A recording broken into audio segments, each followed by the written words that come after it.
Yeah, but you mean to say modern medicine is not good at all? Said that. I never said that.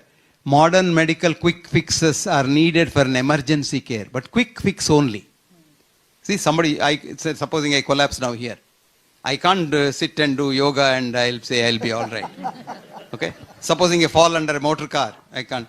You know, I fell under an auto rickshaw the other day. I survived by the skin of my teeth. I thank the auto rickshaw fellow for saving my life. This fellow was dead drunk at 5 o'clock in the evening. I was going for a walk on the footpath. This fellow swerved the rickshaw because he wanted to avoid a bus and came right onto me and hit me. If you look at my leg, you will get shocked. You will not come to Kuwait. But I told Jitin I am coming, so I came. And this, because see, this is, now I can't say I will do yoga and get it right. No. You have to do something, but I didn't do anything. But what I am saying is modern medicine has certain role. But the percentage of people who benefit by that is 1% of the sick population. 99% of the sick population do not require modern medicine. It is used for money. I'll give you an example. One example will do. 55 million people in Europe do not go to work in winter because of what's called feverish cold. Simple disease, feverish cold. 55 million. Now these people don't require modern medicine. Do you know what they require? A good dose of ginger, garlic and pepper. And they'll be fine. Next day they can go back to work. What do we do today? We give antibiotics to them. Send them home. If you give antibiotics to a viral disease, your immune system changes and the immune cytokine response becomes Th1 to Th2. And most of the Th2s are either vasoconstrictors or bronchoconstrictors. So by giving antibiotics to a viral disease, we manufacture asthma. Is it good? Or we manufacture a heart attack in elderly people. See? Do you know the amount of people who die of nosocomial infection in the intensive care units? We created that thanks to antibiotics. So what I am trying to tell you is, we have a judicious mix of these things. Simple things can do that.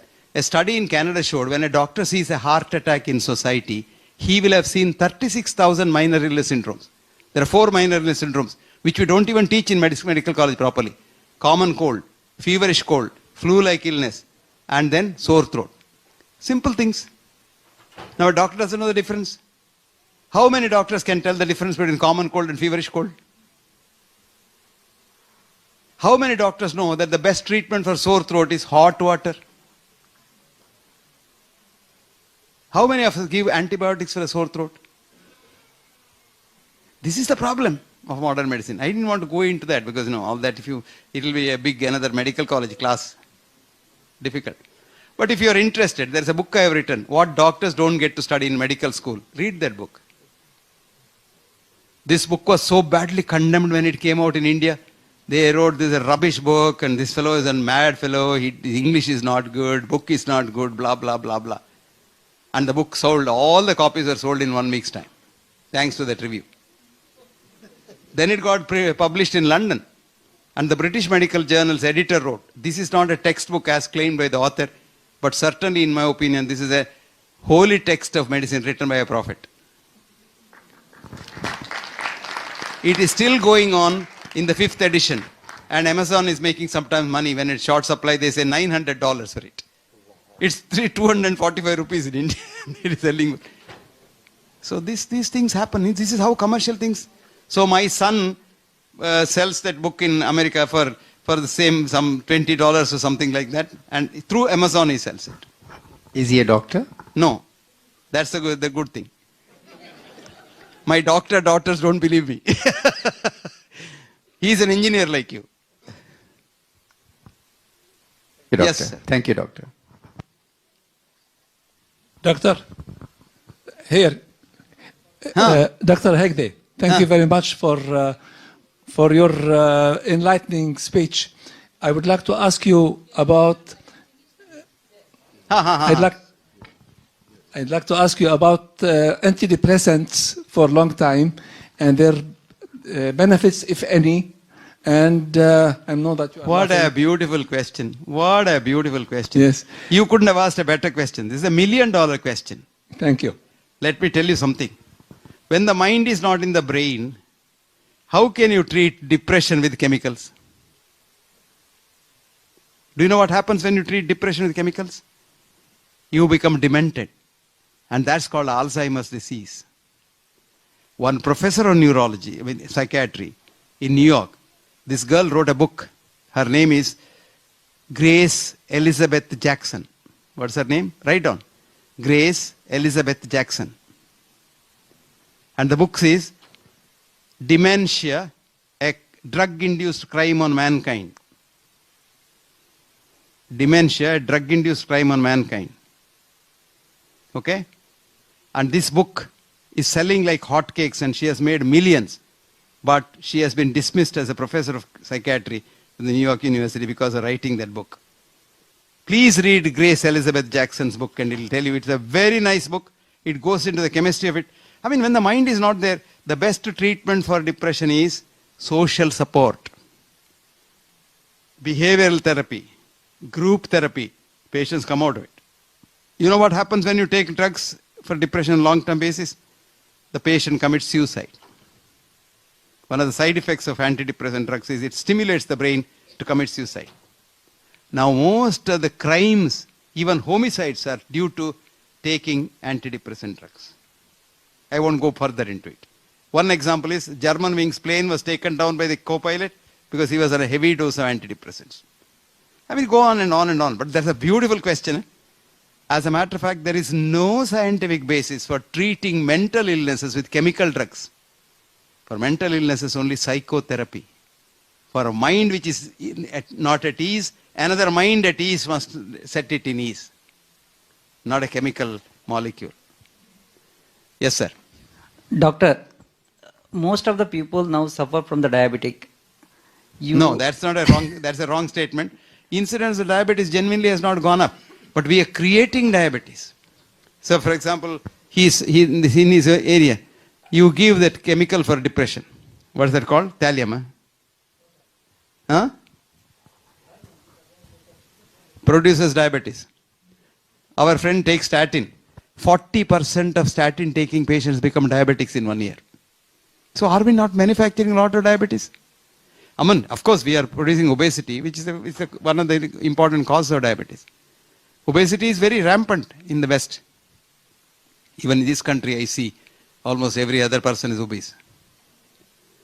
If at all the person already got diabetic, what is the solution? Without medicine, whether they can cure? That is very good question. Very good question. As a matter of fact, if you can control your diabetes without medicine, you will live 10 years longer than a non-diabetic. Did you know that?